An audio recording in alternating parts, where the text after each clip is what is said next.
Today, we're going to talk about this. It's the Ceado hoop, an interesting little brewer. It's a no-bypass pour-over brewer. It does radial infusion. It's a little bit interesting and unusual, but it's also not very new. It's been out for at least a couple of years now, maybe longer than that. So why am I talking about it now?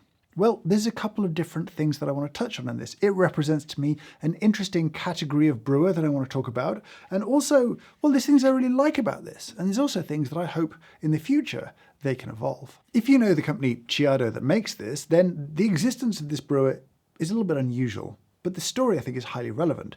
You see, Ceado make commercial coffee grinders. Mostly they make them for espresso-focused things, though I think they've branched out more recently. And so why on earth do they have a pour-over brewer that is a little bit unusual? Now, the story that was told to me is that one of the engineers on the team wanted to make a brewer that allowed his mother, who's a little bit older, to make a nice pour-over coffee. Now, the design of this thing is interesting because it's designed to take away the need for a pouring kettle and to somewhat automate the pour-over coffee experience without you needing any other fancy tools.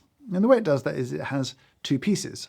Inside the brewer, you've got the flow tower that you also use to trap the filter paper inside the brewer, and that will go into this little hole here at the bottom.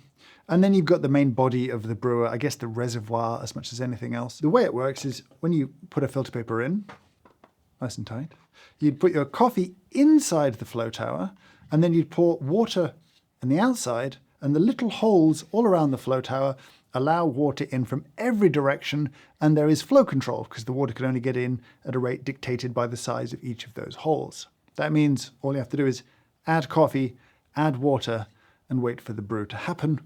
Potentially, you might need to give this a little stir early on in the slurry if it's very floaty, but mostly no, it requires very little interaction. Let's make some coffee.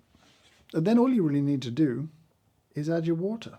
You can be precise if you want to be. But like many aspects of coffee brewing, we perhaps overstate the precision required when it comes to stuff like adding 250 grams of water, give or take 3, 4, 5 grams probably. Now, if you do have a bit of a crust forming here, you can just knock it down slightly.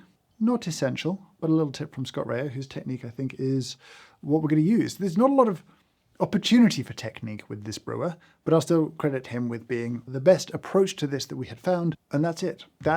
That's the entirety of the technique. And this is going to take about 4 minutes or so to brew 1 cup. That's it.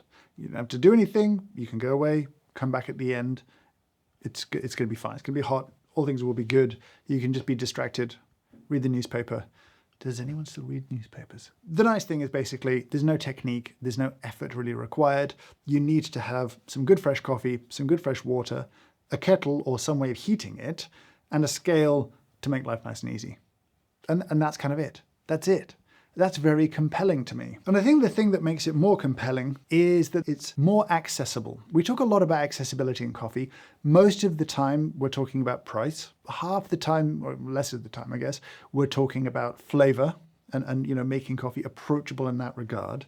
But then there is aspects of coffee brewing that are less accessible. To hold a pouring kettle and to move it precisely, to keep the angle just right, is challenging for some people. And I like brewers that are potentially making coffee accessible to more people, people who might want a delicious pour over first thing in the morning, but the way that we've done it so far doesn't really work for them.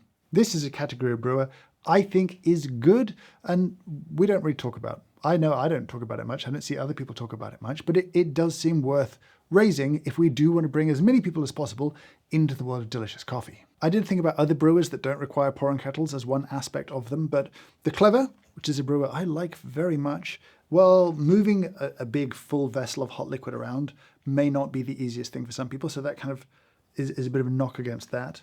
You do have the Harrier switch, which at least, once it's in place on top of a carafe or a cup, you only need to manipulate this, and that's the sort of one potential sticking point here.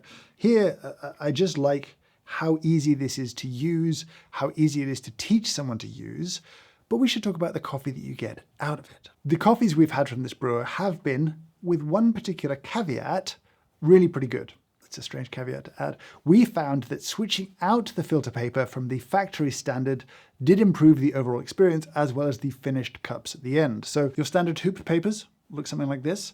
Again, credit to Scott Rayo. He sells an alternative paper that we really, really strongly prefer.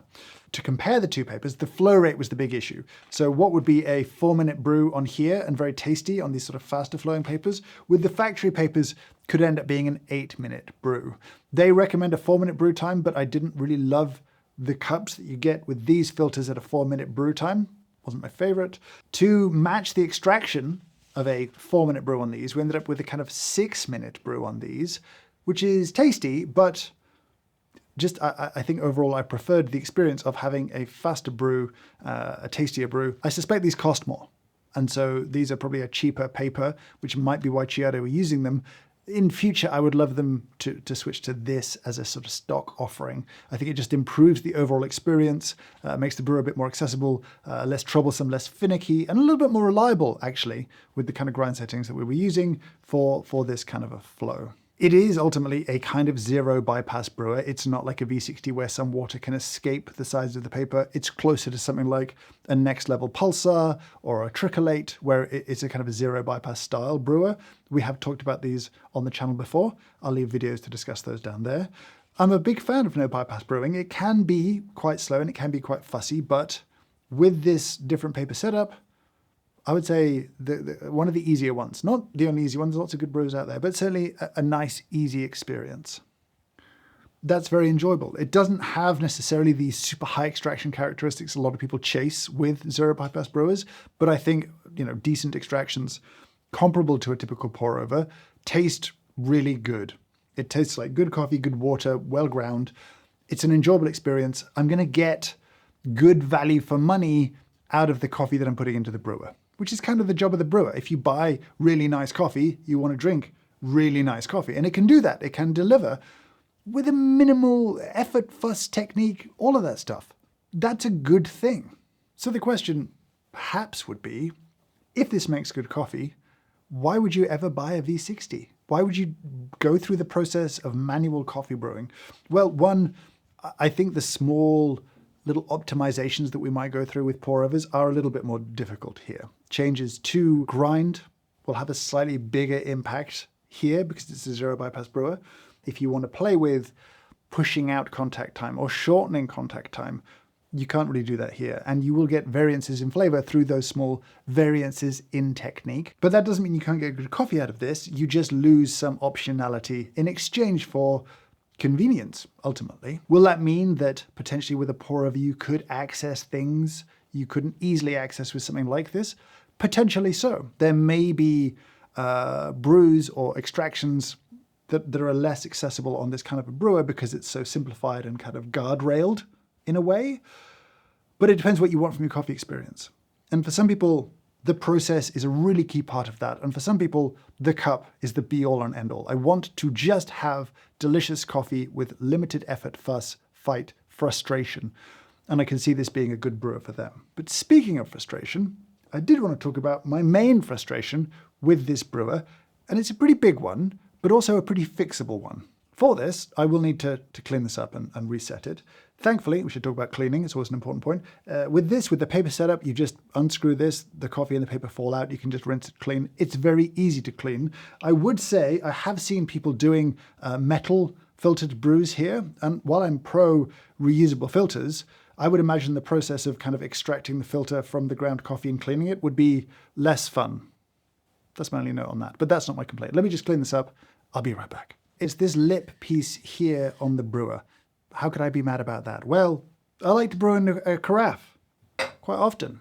And so this, no, it doesn't fit on a bunch of stuff. Why would you make a thing not fit on a bunch of stuff? And how, people have surely mentioned this to you, like if you brew on a cup, fine, right? As long as the handle's in the right place. But a handle that's too high up on your cup doesn't fit.